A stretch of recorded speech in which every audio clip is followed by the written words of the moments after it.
ನಮಸ್ಕಾರಗಳು. ನನ್ನ ಹೆಸರು ಶ್ರೀನಿಕಾ. ನಾನು 3ನೇ ತರಗತಿಯಲ್ಲಿ ಓದುತ್ತಿದ್ದೇನೆ. ನನ್ನ ಶಾಲೆಯ ಹೆಸರು S R. English medium school, Aland.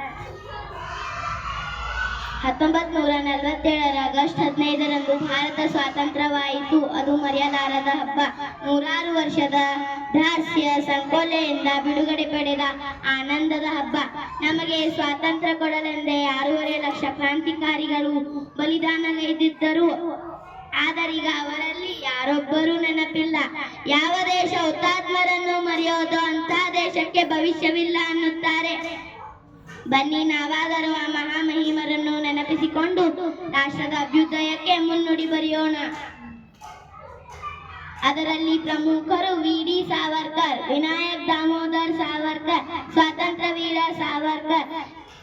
ಅವರು ಮಹಾರಾಷ್ಟ್ರದ ನಾಸಿಕ್ ಜಿಲ್ಲೆಯ ಬಾಗೂರ್ನಲ್ಲಿ ಜನಿಸಿದರು. ಸಾವರ್ಕರ್ ಬಾಲ್ಯದಲ್ಲಿಯೇ ತಂದೆ ತಾಯಿಯನ್ನು ಕಳ್ಕೊಂಡಿದ್ರು. ಕುಟುಂಬದ ಯಾವ ಸಮಸ್ಯೆ ಅವರ ಅಂತಸ್ಥೈರ್ಯವನ್ನು ಕದಡಲಿಲ್ಲ.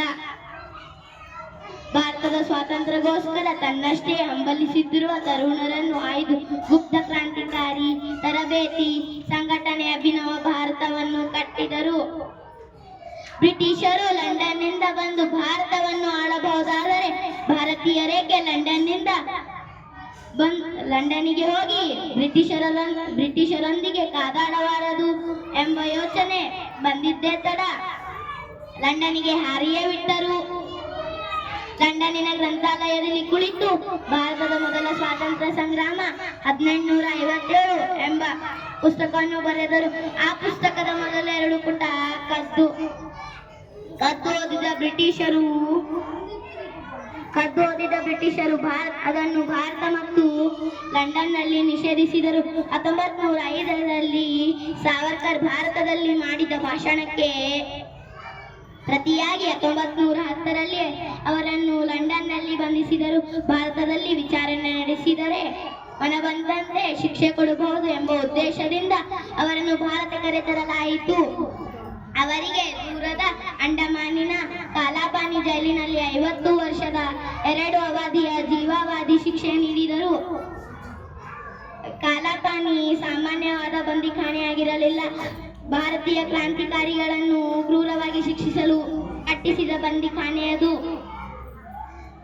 ಆ ಬಂದಿಖಾನೆಯ ಜೈಲ ಬ್ಯಾರಿ ಅತಿ ಕ್ರೂರನಾಗಿದ್ದ.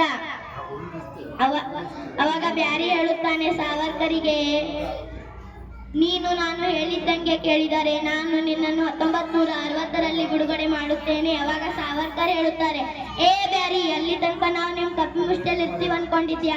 ಅವಾಗಿನಿಂದ ಸಾವರ್ಕರ್ ಶಿಕ್ಷೆ ಶುರುವಾಯಿತು. ತೆಂಗಿನ ನಾರು ಹೊಸೆದು ಹಗ್ಗ ತಯಾರಿಸಿದರು. ಗಾಣದೆತ್ತಿನಂತೆ ಎಣ್ಣೆ ತೆಗೆದರು. ರಾತ್ರಿ ಇಡೀ ನಿಂತೇ ಇರುವ ಶಿಕ್ಷೆ ಅನೇಕ ದಿನ ಅನುಭವಿಸಿದರು. ಹಬ್ಬದ ದಿನಗಳಲ್ಲಿ ಅವರಿಗೆ ಗೆದ್ದಲು ಹುಳ ಮಿಶ್ರಿತ ಊಟ ನೀಡಲಾಗುತ್ತಿತ್ತು. ಪೆನ್ಸಿಲ್ ಪೇಪರ್ಗಳ ನಿರಾಕರಣೆ ಶಿಕ್ಷೆ ಪಡೆದಿದ್ದ ಸಾವರ್ಕರ್ ಮೊಳೆಯೊಂದನ್ನು ಸಂಪಾದಿಸಿ ಜೈಲಿನ ಗೋಡೆಗಳ ಮೇಲೆ 14,000 ಸಾಲುಗಳ ಕಮಲ ಎಂಬ ಬೃಹತ್ ಕಾವ್ಯವನ್ನು ಕೆತ್ತಿದ್ದಷ್ಟೇ ಅಲ್ಲ, ಅದನ್ನು ಮನನ ಮಾಡಿಕೊಂಡು ಬಿಡುಗಡೆಯಾದ ನಂತರ ಅದನ್ನು ಪ್ರಕಟಿಸಿದ ಮಹಾಕವಿಯಾದರು. ಭಾರತೀಯ ಕ್ರಾಂತಿಕಾರಿಗಳು ಸರ್ಕಾರದ ಮೇಲೆ ಒತ್ತಡ ತಂದುದರಿಂದ ಅವರಿಗೆ 11 ವರ್ಷಗಳ ನಂತರ ನೆನೆಸಿದರು. ಓ motherland, sacrifice for you is like life, living without you is death. Jai Hind, Vande Mataram.